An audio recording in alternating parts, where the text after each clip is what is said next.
Bismillahirrahmanirrahim. Assalamualaikum warahmatullahi wabarakatuh. Tabi pon, salam olahraga. Izin memperkenalkan diri, nama saya Uswatun Nabawiyah, NPM 2213051117. Pertama-tama saya ucapkan terima kasih kepada Bapak Dr. Anda Surisman, MPD, selaku pembimbing 1 yang sudah membimbing saya dalam proses penyusunan proposal. Dan saya ucapkan terima kasih kepada Bapak Suwarli SPD MOR selaku pembimbing 2 yang sudah bersedia untuk membimbing saya dalam menyusun proposal. Dan juga saya ucapkan terima kasih kepada Bapak Dr. Franciscus Nurseto S. MPSI yang sudah bersedia menjadi pembahas pada seminar proposal saya. Pada kesempatan kali ini, izinkan saya untuk memaparkan proposal yang telah saya susun dengan judul Kontribusi Power Otot Tungkai terhadap Kecepatan Tendangan Dolyo Chagi Atlet Taekwondo pada Klub Satya Victory. Bab 1, Pendahuluan. Yang pertama adalah latar belakang. Olahraga merupakan bentuk aktivitas fisik yang dilakukan secara terencana, terstruktur, dan berulang untuk meningkatkan atau mempertahankan kebugaran jasmani, kesehatan, serta keterampilan. Olahraga terbagi menjadi beberapa cabang, salah satunya adalah Taekwondo.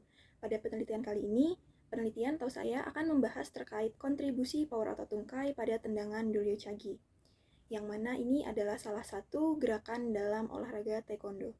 Objek yang akan diteliti adalah atlet Taekwondo Klub Satya Victory.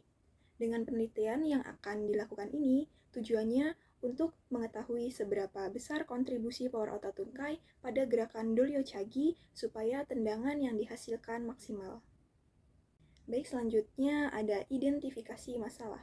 Yang pertama, tendangan Dolyo Chagi atlet Satya Victory kurang terarah dan kurang memiliki kecepatan. Lalu yang kedua, pada saat melakukan tendangan Dolyo Chagi, para atlet Taekwondo Klub Satya Victory kurang memperhatikan sikap dasar. Lalu yang ketiga, belum diketahui seberapa besar kontribusi power otot tungkai terhadap kecepatan tendangan Dolyo Chagi pada atlet Satya Victory. Lalu selanjutnya ada rumusan masalah. Rumusan masalah dalam penelitian ini yakni seberapa besar kontribusi power otot tungkai terhadap kecepatan tendangan Dolyo Chagi atlet Taekwondo pada Klub Satya Victory. Adapun tujuan penelitian. Tujuan dari penelitian ini yaitu untuk mengetahui seberapa besar kontribusi power otot tungkai terhadap kecepatan tendangan Dolyo Chagi atlet Taekwondo pada Klub Satya Victory. Lalu selanjutnya bab 2, kajian pustaka. Yang pertama ada kajian pustaka, pendidikan olahraga. Pendidikan olahraga ini merupakan kurikulum yang dirancang untuk menyampaikan program pendidikan jasmani di tingkat sekolah dasar dan menengah. Pendidikan olahraga ini bertujuan untuk mendorong, membangkitkan, mengembangkan, dan juga membina kekuatan jasmani atau rohani pada setiap manusia. Pendidikan olahraga juga merupakan proses yang bertujuan untuk mengembangkan keterampilan fisik, mental, dan sosial melalui aktivitas olahraga. Dalam konteks ini, adanya Klub Satya Victory memiliki peran yang penting dalam mendukung pendidikan olahraga. Klub Satya Victory merupakan salah satu klub yang fokus pada pengembangan para atlet baik dalam aspek teknik, keterampilan fisik, mental, maupun sosial. Lalu ada juga ruang lingkup pendidikan olahraga. Ini ada 3 aspek. Yang pertama ada aspek kognitif, yang kedua ada aspek afektif, dan yang terakhir adalah aspek psikomotorik. Lalu ada juga hakikat belajar motorik. Belajar motorik adalah proses yang berkaitan dengan latihan atau pengalaman yang mengarah pada perubahan perilaku gerak yang relatif permanen dalam kemampuan seseorang untuk menampilkan gerakan terampil. Belajar motorik dalam Taekwondo merupakan proses yang melibatkan penguasaan keterampilan, gerakan melalui latihan dan pengalaman. Pendekatan sistematis dalam belajar motorik akan menghasilkan atlet yang tidak hanya terampil, tetapi juga memiliki karakter yang kuat dan disiplin. Belajar motorik dalam Taekwondo juga merupakan proses seseorang atlet yang mengembangkan dan menguasai keterampilan gerakan yang spesifik, seperti tendangan, pukulan, dan teknik pertahanan. Lalu ada tahapan-tahapan belajar motorik. Tahapan dalam belajar motorik ini dibagi menjadi 3 tahap. Yang pertama ada tahap kognitif, yang kedua ada tahap asosiatif, dan yang terakhir atau yang ketiga ada tahap otomatisasi. Nah, ada juga pengertian dari latihan. Nah, latihan merupakan proses yang dilakukan secara terencana, sistematis, dan berkesinambungan dengan peningkatan beban, intensitas, atau durasi secara bertahap. Nah, tujuan latihan adalah untuk mengembangkan kemampuan fisik, keterampilan, serta prestasi melalui penerapan prinsip-prinsip ilmiah agar hasil yang dicapai menjadi lebih optimal dan efisien. Lalu ada juga strategi latihan. Nah, strategi latihan dalam taekwondo dapat diartikan sebagai suatu bentuk perencanaan dan pelaksanaan latihan yang komprehensif dan berkesinambungan, yang bertujuan untuk mengembangkan kemampuan fisik, teknik, taktik, dan mental agar atlet dapat mencapai hasil dan prestasi yang optimal. Lalu ada motivasi untuk berprestasi.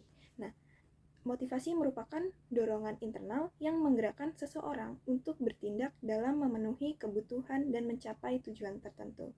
Nah, motivasi ini berperan penting dalam mengarahkan perilaku serta menentukan tingkat usaha individu dalam mencapai prestasi. Nah, salah satu bentuk motivasi yang berpengaruh besar adalah motivasi berprestasi. Nah, yaitu keinginan kuat untuk meraih kesuksesan, mengatasi hambatan, dan mencapai hasil yang lebih baik dibandingkan dengan orang lain. Lalu ada kondisi fisik. Nah, kondisi fisik merupakan aspek penting yang menunjang kemampuan seseorang dalam menjalankan aktivitas dan mencapai prestasi. Nah, melalui latihan yang terencana, sistematis, dan dilakukan secara bertahap, kebugaran jasmani serta fungsi tubuh dapat ditingkatkan secara optimal. Nah, kondisi fisik yang baik tidak hanya berdampak pada peningkatan kemampuan kerja fisik, tetapi juga berpengaruh positif terhadap motivasi, semangat, dan kepercayaan individu, terutama dalam menghadapi latihan maupun pertandingan. Selanjutnya ada taekwondo. Nah, taekwondo adalah salah satu cabang olahraga bela diri yang merupakan warisan dari budaya Korea. Nah, taekwondo juga merupakan salah satu seni atau cara mendisiplinkan diri atau teknik bela diri yang menggunakan teknik kaki dan tangan kosong. Nah, mempelajari taekwondo tidak hanya dapat menyentuh aspek keterampilannya saja, namun juga meliputi aspek fisik, mental, dan spiritualnya agar terdapat keseimbangan di antaranya. Nah, dalam berlatih taekwondo terdapat 3 materi penting, yaitu jurus dalam bela diri yang disebut juga pomsa, lalu ada teknik pemecahan benda keras yang disebut kyupa, dan juga pertarungan dalam bela diri disebut dengan kyorugi. Nah, lalu meskipun taekwondo merupakan seni bela diri yang menggunakan kaki dan tangan kosong, tetapi taekwondo telah dikenal dengan tendangan yang beraneka ragam dan secara luas telah diakui kelebihannya. Setiap tendangan dalam taekwondo memiliki maksud dan tujuan yang berbeda-beda. Dalam tendangan taekwondo ada beberapa tendangan seperti apchagi, yopchagi, dolchagi, wihurigi, naraichagi, dan doryuchagi. Nah, peneliti mengambil tendangan doryuchagi. Nah, doryuchagi merupakan salah satu gerakan tendangan yang ada dalam olahraga taekwondo. Nah, doryuchagi adalah gerakan tendangan ke arah samping, yaitu dengan cara memutar pinggang dan menendang ke arah sasaran. Nah, tendangan ini juga mudah dikuasai gerakannya dan waktu gerakannya lebih cepat ke sasaran. Selanjutnya ada power otot tungkai. Nah, menurut Kamarudin dan Zulrafli 2020, power otot tungkai merupakan kombinasi dari kekuatan maksimal dan kecepatan maksimal, di mana otot-otot harus mengeluarkan kekuatan maksimal dan kecepatan yang tinggi agar dapat membawa tubuh pada saat melakukan gerakan. Nah, power otot tungkai sangat penting untuk terus dilatih, karena dalam tendangan doryuchagi yang merupakan salah satu tendangan dalam taekwondo ini, memerlukan dan mengandalkan power otot tungkai agar dapat menghasilkan tendangan dengan efektivitas maksimal. Nah, karena keseluruhan otot tungkai memainkan peran krusial dalam keberhasilan teknik tendangan doryuchagi. Latihan yang berfokus pada penguatan, kestabilan, dan fleksibilitas otot tungkai akan meningkatkan kemampuan dan performa atlet dalam seni bela diri. Lalu selanjutnya ada kecepatan tendangan doryuchagi. Nah, kecepatan merupakan suatu gerakan yang dilakukan dalam waktu secepat dan singkat mungkin. Nah, kecepatan dalam tendangan doryuchagi adalah suatu gerakan tendangan yang dilakukan setengah melingkar dan dilakukan secara berturut-turut dalam waktu secepat mungkin. Nah, dalam penelitian ini, power otot tungkai yang dimaksud yaitu power otot tungkai terhadap kecepatan tendangan doryuchagi. Nah, power otot tungkai ini mempunyai peran yang sangat penting dalam melakukan tendangan doryuchagi. Power otot tungkai saat melakukan tendangan Dole-Chagi dapat memberikan peranan yang sangat penting pada kemampuan dan hasil maksimal tendangan Dole-Chagi yang baik. Lalu selanjutnya ada penelitian terdahulu. Yang pertama ada penelitian dari Dandi et al. 2023 yang berjudul Hubungan Power Otot Tungkai terhadap Kemampuan Tendangan Dole-Chagi pada Olahraga Taekwondo.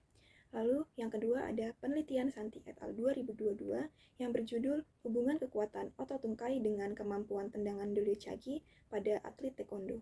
Lalu yang ketiga ada penelitian Dewi dan Joni 2022 yang berjudul Hubungan Daya Ledak Otot Tungkai dan Kecepatan dengan Kemampuan Montong Dole-Chagi Atlet Taekwondo. Lalu selanjutnya ada kajian teoritis. Nah, secara teoritis terdapat hubungan positif antara power otot tungkai dan kecepatan tendangan. Ketika kekuatan otot meningkat, maka kemampuan otot untuk menghasilkan gaya secara tepat juga meningkat, sehingga menghasilkan kecepatan gerak yang lebih tinggi. Nah, oleh karena itu, peningkatan power otot tungkai diharapkan akan berkontribusi secara signifikan terhadap peningkatan kecepatan tendangan Dole-Chagi. Lalu selanjutnya ada kerangka berpikir. Itu ada faktor fisik atlet, lalu ada power otot tungkai atau X, kecepatan tendangan Dole-Chagi atau Y, dan efektivitas serangan dan performa atlet. Nah, dengan demikian, kerangka pemikiran penelitian ini menggambarkan bahwa semakin tinggi power otot tungkai yang dimiliki seorang atlet, maka semakin cepat pula kecepatan tendangan Dole-Chagi yang dihasilkan. Sebaliknya, rendahnya power otot tungkai akan berdampak pada lambatnya kecepatan tendangan, yang pada akhirnya menurunkan efektivitas serangan dalam pertandingan taekwondo. Lalu selanjutnya ada hipotesis. H1, adanya kontribusi yang signifikan antara power otot tungkai terhadap kecepatan tendangan Dole-Chagi atlet taekwondo pada klub Satya Victory. H0, tidak adanya kontribusi yang signifikan antara power otot tungkai terhadap kecepatan tendangan Dole-Chagi atlet taekwondo pada klub Satya Victory. Selanjutnya bab 3, metode penelitian. Metode penelitian. Jenis penelitian yang digunakan adalah deskriptif korelasional. Nah, penelitian korelasional ini merupakan korelasi yang menghubungkan antara variabel bebas dan variabel terikat. Populasi dalam penelitian ini pada klub Satya Victory yaitu berjumlah 80 orang. Sampel yang didapat berjumlah 40 orang. Nah, tempat penelitian ini dilaksanakan di klub Satya Victory yang berada di Kemiling, Bandar Lampung. Teknik pengumpulan data yang digunakan adalah penelitian ini, yaitu tes dan pengukuran. Lalu ada instrumen penelitian. Nah, instrumen penelitian merupakan alat atau fasilitas yang digunakan oleh peneliti dalam mengumpulkan data agar pengerjaannya lebih mudah dan hasilnya lebih baik. Nah, tujuan dari instrumen penelitian ini adalah untuk mengukur power otot tungkai dan kemampuan tendangan Dole-Chagi.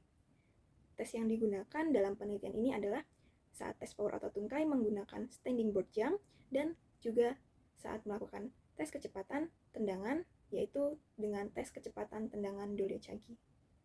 Lalu selanjutnya ada instrumen penelitian. Nah, instrumen penelitian ini merupakan alat atau fasilitas yang digunakan oleh peneliti dalam mengumpulkan data agar pengerjaannya lebih mudah dan hasilnya lebih baik. Nah, tujuan dari instrumen penelitian ini adalah untuk mengukur power otot tungkai dan kemampuan tendangan Dole-Chagi. Nah, tes yang digunakan dalam penelitian ini adalah tes power otot tungkai menggunakan standing board jump dan tes kecepatan tendangan Dole-Chagi menggunakan tendangan Dole-Chagi.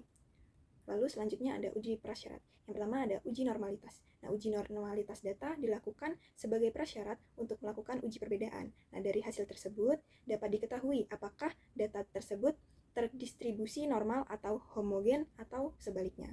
Lalu ada uji homogenitas. Nah, uji homogenitas ini dilakukan untuk mengetahui apakah data memiliki varian yang sama, homogen atau tidak. Lalu ada uji hipotesis. Nah, uji hipotesis ini merupakan prosedur statistik yang digunakan untuk menguji asumsi atau klaim tentang populasi berdasarkan data sampel. Cukup sekian pemaparan presentasi proposal saya. Saya ucapkan terima kasih. Saya akhiri, wabillahi taufiq wal hidayah. Wassalamualaikum warahmatullahi wabarakatuh.